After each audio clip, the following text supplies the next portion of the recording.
Buenas tardes, profesor. Mi nombre es Carlos Reyes y junto a Camila Rebolledo vamos a hablar sobre el paper de política industrial para una economía verde de Johannes Schlosser. El concepto de la ventaja comparativa de David Ricardo representa una de las ideas más influyentes en la economía internacional. La proposición central del modelo ricardiano básico es que los factores de producción se especializan en diferentes actividades económicas en función de sus diferencias relativas de productividad.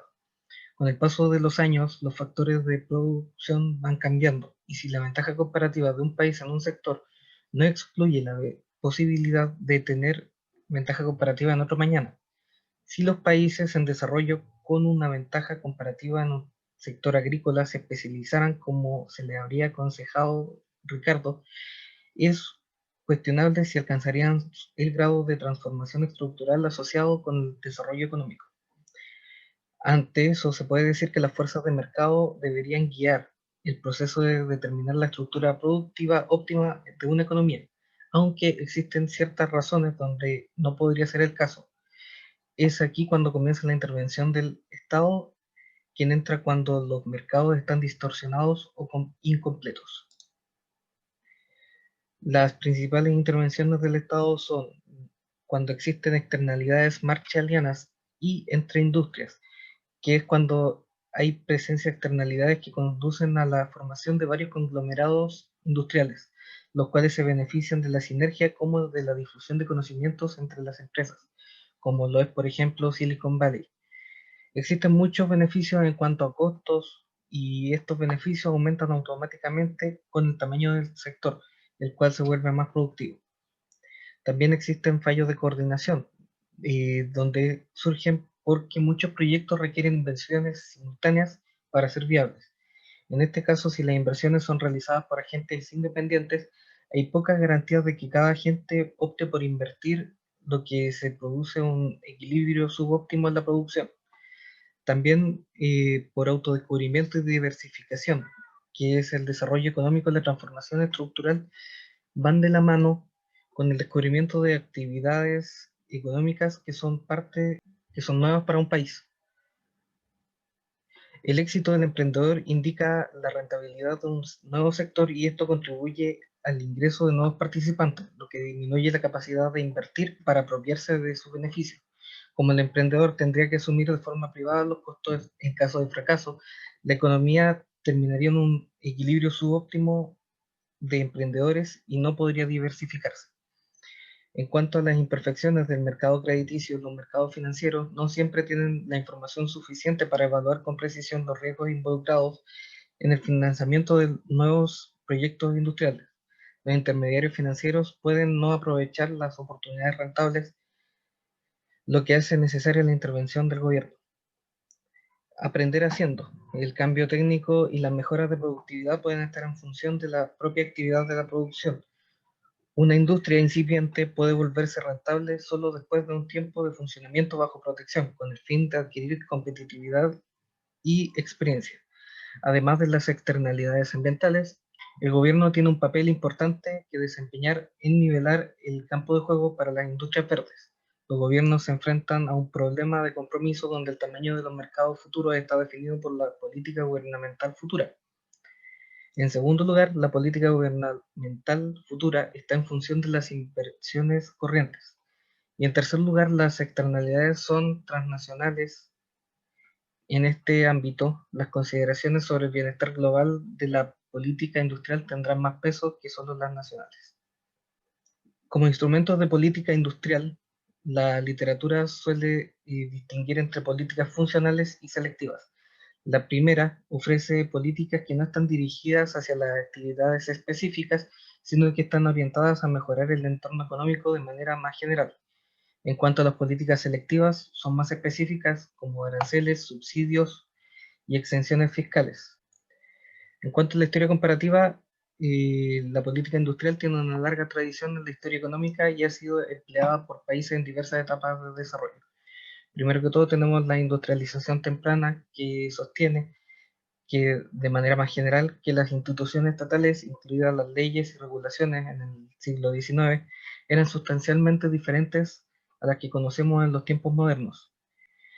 En cuanto a las políticas industriales post Segunda Guerra Mundial, los años posteriores a la Segunda Guerra se caracterizaron por inmensos esfuerzos gubernamentales para restaurar la capacidad tecnológica, especialmente en el contexto del Plan Marshall en Europa, pero también en Japón. La reconstrucción económica se logró con un grado considerable de asignación directa de recursos estatales, múltiples tipos de cambio, controles cuantitativos de importación y de divisas, inversión extranjera, entre otras. Estas intervenciones fueron de naturaleza defensiva y diseñadas para reconstruir lo que había estado funcionando antes.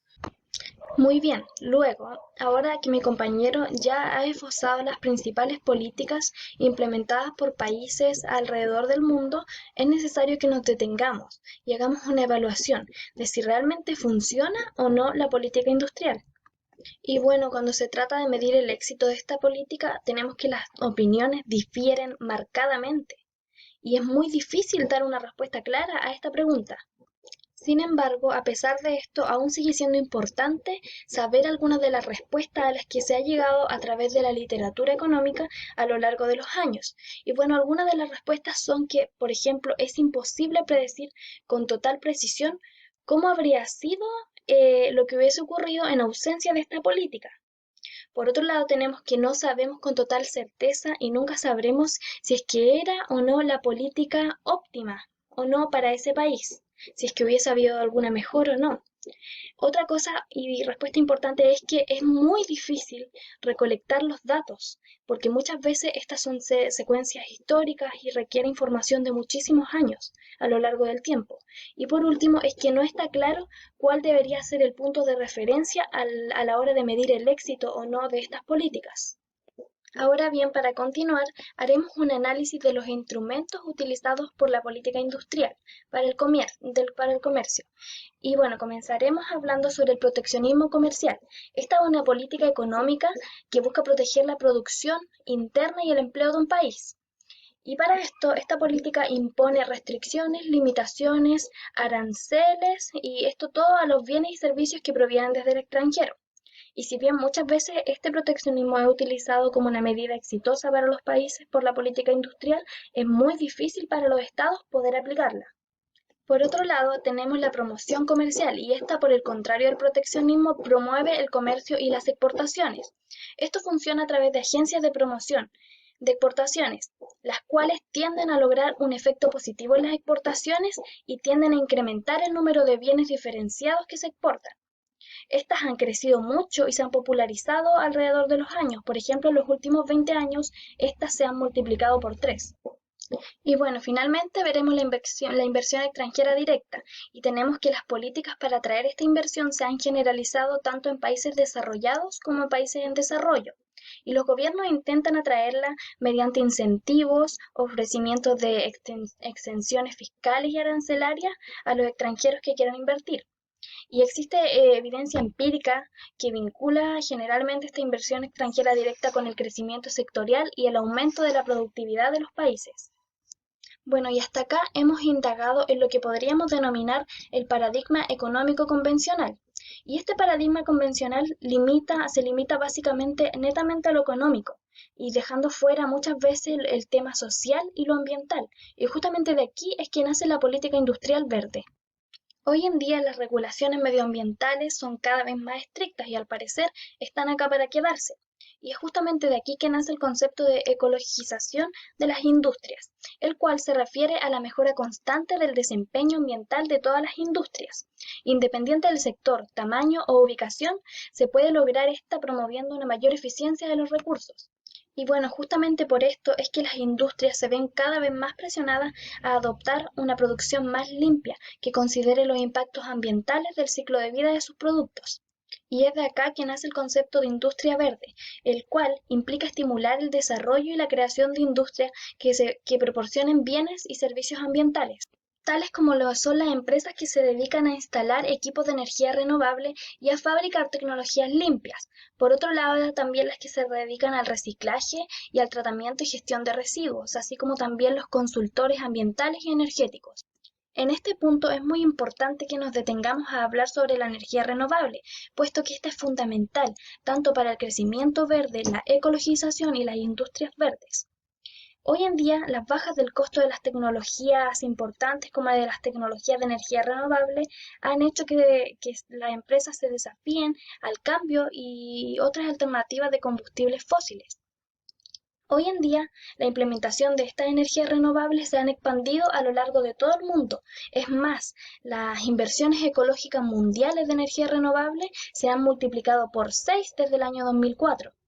Por otro lado, es importante mencionar que los países, para tratar de promover las buenas prácticas, muchas veces optan por utilizar políticas como lo son los impuestos o los topes comerciales que limitan las emisiones de gases o de efecto invernadero, entre otras causantes contaminantes. Sin embargo, en ausencia de estas políticas, se está utilizando mucho lo que hoy en día es denominado las políticas industriales verdes. Y estas se diferencian de las tradicionales porque no solamente promueven la oferta, sino que también la demanda. Sin embargo, estas políticas no son el único mecanismo que impulsa la demanda de energía renovable, sino que también existen mecanismos reguladores y de control, que lo que hacen es imponer decisiones sobre las opciones y operaciones comerciales. También tenemos los impuestos ambientales, que esto lo que hacen es brindar incentivos para la reducción de las unidades de contaminación generada por las industrias. Y bueno, estos han sido algunos de los mecanismos que utilizan los gobiernos para incentivar las prácticas ambientales, pero por otra parte también utilizan instrumentos para incentivar el desarrollo de las industrias verdes, siempre teniendo como objetivo corregir las fallas del mercado que se avecina. Y bueno, estas han sido algunas de las mejores prácticas que los responsables de la formulación de política deben tener en cuenta a la hora de diseñarla, siempre advirtiendo que el descuido de ciertos factores pueden tener resultados negativos para el crecimiento de la industria. Y como hemos visto claramente, la política industrial convencional sí se diferencia de la verde en importantes prácticas. Y estas diferencias sí que se tienen que tener en cuenta a la hora de diseñar estas políticas. Y por último, tenemos que recordar que si bien la política de los gobiernos siempre se basa en la literatura y en estudios breves, se debe quedar bien en claro que actualmente no hay plan que pueda ajustarse a todos los países. Muchas gracias por su atención.